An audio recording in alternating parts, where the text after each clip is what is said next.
महाराष्ट्र के एमएलसी चुनाव का रिजल्ट तो सामने आ गया, प्रतिक्रियाएं भी आपने सुनी और ये रिजल्ट एनडीए के हक में रहा। अब आज एक और चुनावी नतीजे का बेसब्री से इंतजार है। आज 7 राज्यों की 13 विधानसभा सीटों पर हुए उपचुनाव के लिए वोटों की गिनती जारी है। इन सीटों पर बुधवार को उपचुनाव के लिए वोटिंग हुई थी, जिनमें सबसे ज्यादा 4 सीटें पश्चिम बंगाल की थी, जहां से शुरुआती रुझान आने लगे हैं। यहां की रायगंज, राणाघाट दक्षिण, बागदा और मणिकतला सीटों पर हुई वोटिंग की गिनती जारी है। चारों सीटों पर टीएमसी उम्मीदवार इस वक्त आगे चल रहे हैं। वहीं दूसरे नंबर पर हिमाचल प्रदेश है, जिसकी 3 सीटों के लिए उपचुनाव हुए थे। डेहरा सीट पर बीजेपी आगे चल रही है, तो उत्तराखंड की दोनों सीटों बद्रीनाथ और मंगलौर पर कांग्रेस आगे चल रही है। पंजाब की एक सीट जलंधर वेस्ट पर आपका उम्मीदवार आगे चल रहा है। तो उपचुनावों के नतीजे लगातार गिनती हो रही है, रुझान सामने आ रहे हैं। रुझान ये बता रहे हैं कि खासकर पश्चिम बंगाल की बात करना बहुत ज़रूरी हो जाता है, क्योंकि पश्चिम बंगाल की 4 सीटों पर बाई इलेक्शंस हुए थे बुधवार को, और उसके जो नतीजे हैं वो आज शाम तक सामने आ जाएंगे। लेकिन रुझान बता रहे हैं कि इस वक्त टीएमसी के प्रत्याशी काउंटिंग में आगे चल रहे हैं। मेरे सहयोगी ओंकार सरकार कोलकाता से हमारे साथ जुड़ चुके हैं। ओंकार, अगर कोलकाता की 4 सीटों, पश्चिम बंगाल की 4 सीटों की बात की जाए तो यहाँ जो रुझान अब तक सामने आए हैं वो ये बता रहे हैं कि टीएमसी को बढ़त है, टीएमसी आगे चल रही है। कितनी परसेंटेज वोटिंग काउंटिंग हो चुकी है? इसके अलावा अगर हम फेजेस की बात करें तो कितने राउंड की काउंटिंग जारी है?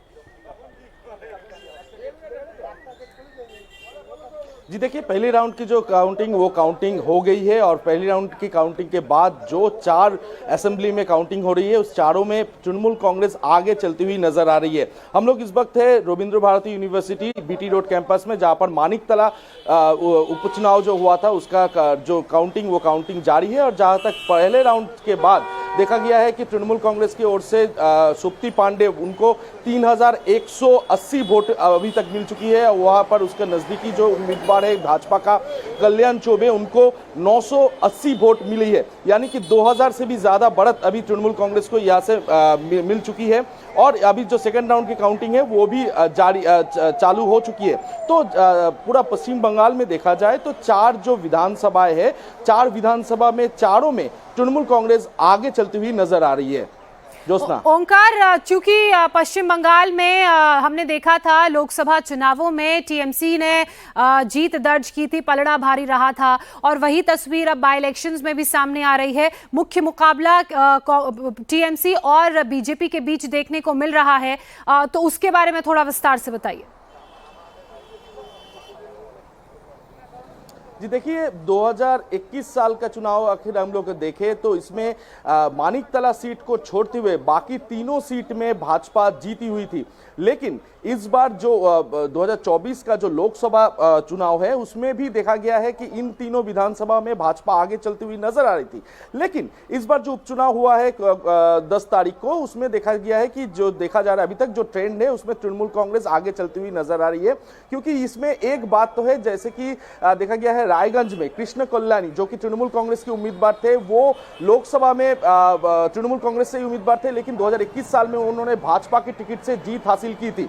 तो इस बार वो तृणमूल कांग्रेस में शामिल हो गए, और तृणमूल कांग्रेस में शामिल होकर लोकसभा चुनाव में तो वो हार गए, लेकिन फिर से वो विधानसभा उपचुनाव में वो उम्मीदवार बने और अभी आगे चलती हुई नजर आ रही है। एक ही साथ में हम आखिर बागदा के देखें तो बागदा में विश्वजीत दास 2021 साल में भाजपा की टिकट से वो जीत हासिल की थी, लेकिन तो उसके बाद वो 2024 साल में वो तृणमूल कांग्रेस में शामिल हो गए और लोकसभा में उम्मीदवार भी बने तृणमूल कांग्रेस की ओर से, और वो भी वो जीत हासिल नहीं कर पाए। लेकिन उसके जगह मधुपर्णा ठाकुर उनको कैंडिडेट बनाया गया तृणमूल कांग्रेस की ओर से, जो कि ठाकुर बाड़ी का एक परिवार के एक सदस्य है। और जैसा आप बता भी रहे हैं, पश्चिम बंगाल में 4 सीटों पर काउंटिंग जारी है। पहले राउंड की काउंटिंग हो चुकी है और पलड़ा टीएमसी का भारी नजर आ रहा है। बहरहाल दूसरे राज्यों की बात कर लेते हैं। हिमाचल प्रदेश की अगर बात करें तो हिमाचल प्रदेश में 3 सीटों पर बाय इलेक्शंस हुए थे। हमीरपुर सीट की हम बात करें तो हमीरपुर सीट में भी चुनाव दिलचस्प रहा था। आप अपनी टेलीविजन स्क्रीन पर देहरा सीट का समीकरण देख रहे हैं। हमीरपुर में आशीष शर्मा बीजेपी की तरफ से चुनावी मैदान में थे, तो वहीं दूसरी तरफ से कांग्रेस से ताल ठोक रहे थे पुष्पेंद्र वर्मा। और इसके अलावा नालागढ़ सीट का भी कुछ इसी तरह का मुकाबला देखने को मिल रहा था। उत्तराखंड उपचुनाव की बात करें तो बद्रीनाथ सीट पर राजेंद्र सिंह भंडारी बीजेपी की तरफ से चुनावी मैदान में थे। मंगलौर सीट पर करतार सिंह भडाना बीजेपी की तरफ से चुनावी मैदान में थे। कांग्रेस की तरफ से काजी मोहम्मद उन्हें टक्कर दे रहे थे। वहीं बद्रीनाथ में कांग्रेस की तरफ से लखपत सिंह बुटोला राजेंद्र सिंह भंडारी को टक्कर दे रहे थे।